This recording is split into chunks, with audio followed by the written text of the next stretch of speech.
Hello, Keto family. Welcome back. It's great having you. So today we're going to make a Copycat Chick-Fil-A chicken nugget recipe. Doesn't that sound delicious? And for those of you that this is your first time, welcome. Make sure you subscribe down below and hit the bell icon so that you don't miss any upcoming videos. Let's get cooking, guys. Alright, lovelies. So what I have here is I'm actually trying something new. I'm combining several different recipes because no single recipe had exactly what I was looking for, so I'm really hoping this one does. So what I did is I sifted a cup of almond flour into my bowl here. Always sift your powders and your flours. I can't stress that enough for you. And then I combined with that a cup of crushed up pork rinds. You can buy the pork rind breadcrumbs already if you want to, but I find it's cheaper to go to Sam's Club and get the really big container, and then I just crush them up in a Ziploc bag with a meat mallet. Then I store those in a container in my pantry to use when I need. So I got a cup of the almond flour sifted, a cup of the pork rinds. I've already combined those, and now I'm going to add my spices to this. And as a reminder, everything I'm using today will be listed down below, and then all the nutritional information I'll put at the end of the video. It'll have that card for you so you can see what my ingredients break down to be. So as far as the seasonings go, I have a teaspoon of pink Himalayan sea salt. I got a teaspoon of the no salt. If you've watched my other videos, you know I'm a big fan of the no salt. The potassium content in it is just absolutely outstanding. I have a teaspoon of paprika, a teaspoon of garlic powder, and then about a quarter teaspoon of black pepper, cracked black pepper in here. And we're going to combine that in here for our breading mix. Just mix this up in here really good. Alright guys, so we went ahead and we got this all mixed together. And so I got here my chicken. I already cut up in about 1-inch cubes. And what I did is I marinated that in the refrigerator for about half an hour with pickle juice. I just had an almost empty jar of pickles, gave the pickles to the kid to eat, and used a jar of juice. Poured it in, let that marinate, and then I just drained it out. And now that that's good and marinated, we're ready to start this recipe up, okay? So we got the chicken. I think I put 3 eggs in here. Already whisked them together really good, get them combined. And as far as chicken goes, I believe it's close to 3 pounds of chicken. It might be 2.5, I'm pretty sure it's 3. All right, sleeves up, this gets a little messy. So all we're gonna do is we're gonna dunk the chicken in the egg. We're gonna coat it. Now I find when you do this, you have a wet hand and you have a dry hand. Whenever you're putting the chicken in the egg, obviously the wet hand, after you drop it in here, only use your dry hand. It keeps your hand from really getting messy. It's a tip I got, I can't remember from which YouTube video who did it. And then I just lightly press that in to make sure it's good and stuck on. And there you go. And my hand's not messy. Love this. All right, so you're gonna continue and do all these exact same way. Egg it. Bread it, press the crumbs in to make sure it's good and stuck on, and then we set it to the side. Alright guys, I'll be right back with you once I've done all these. Alright guys, so I got all of these breaded up, and as you can hear, I got my oil heating up on my cooktop.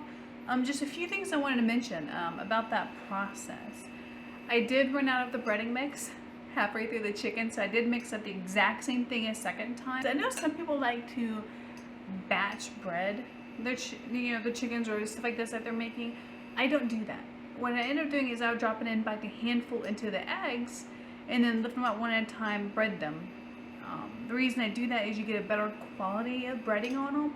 Sometimes the bread just it's not coated as well if you just kind of do the shake and bake method, or if you just put a whole bunch in there, kind of mix them up and then take them out. Doing them one at a time will give you the best breading on these. However, if you're crunched on time, do it in whatever way you want to do it.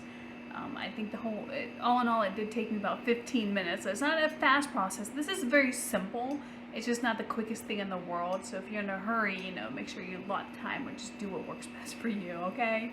All right, so the oil is good and hot. It's being heated up this whole time. So what we're gonna do is we're gonna put these into the oil. I put about 1/2 inch, 3/4 of an inch of avocado oil on here, and it's heated up. And we're going to cook these for 4 to 5 minutes on each side. Just be really careful when you do so you don't burn yourself, because it's going to hit the oil and it's going to start making a mess. Alright, so get your splatter shields. If you don't have one of these, get one. They are going to be your best friend if you're frying anything.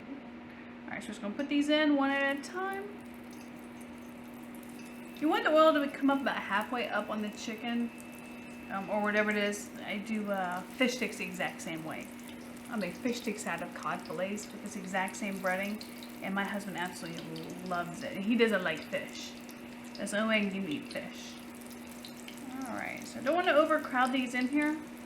So I'm just going to cover them. I'm going to set a timer for 4 minutes so I'll know when to flip them.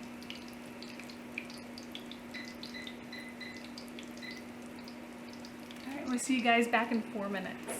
Alright guys, the timer just went off. So I'm going to uncover these and we're going to flip them up.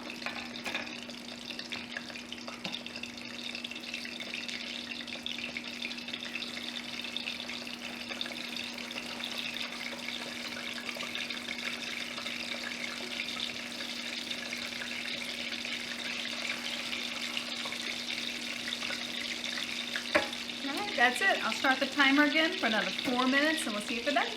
Alright guys, that's the timer for these. So I'm going to go ahead and, what I like to do in the very beginning, just to make sure these are cooking all the way through, is I'll take one out. I usually pick the thickest one. And I'll cut it in half just to make sure they cooked all the way through. That lets me know if I need to give them more time or not. Perfect. So it's cooked completely through. So since it's cooked all the way through, I know I'm good to remove them. I've already put some paper towels down in a bowl here. Just soak up the excess oil. I'm just going to put them in here to cool.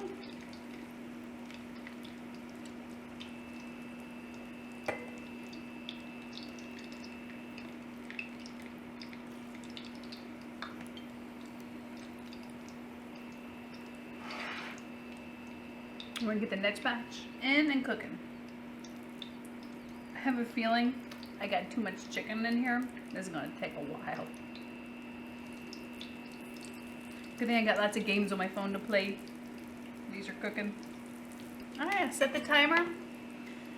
And I'll continue with the rest of these. I don't need you guys to sit here for the next however long this is going to take. Alright, lovely. So these are about to be done, the last batch. And although I did say this is an easier recipe, I didn't say it was a quick recipe. I think each batch takes 7 minutes because I determined that 4 minutes on each side was a little bit long. They were overcooking slightly. So I lessened that to 3.5 minutes on each side before I flipped it, and they actually came out pretty perfect. Make sure you set a timer. I think once or twice I didn't, so I guess then I overcooked a few. But they did come out all in all quite wonderful. My daughter and her friend have been in here every couple minutes swiping out of the bowl. So you know they're delicious if I get 2 13-year-olds to eat them. Alright guys, this is it. I hope you love it. Make yourself some nice sugar-free barbecue sauce, ketchup, even like that. Even some marinara sauce, which I do have a recipe for. Will probably taste really good with these. Alright guys, have a great night. Thanks for joining me. Bye.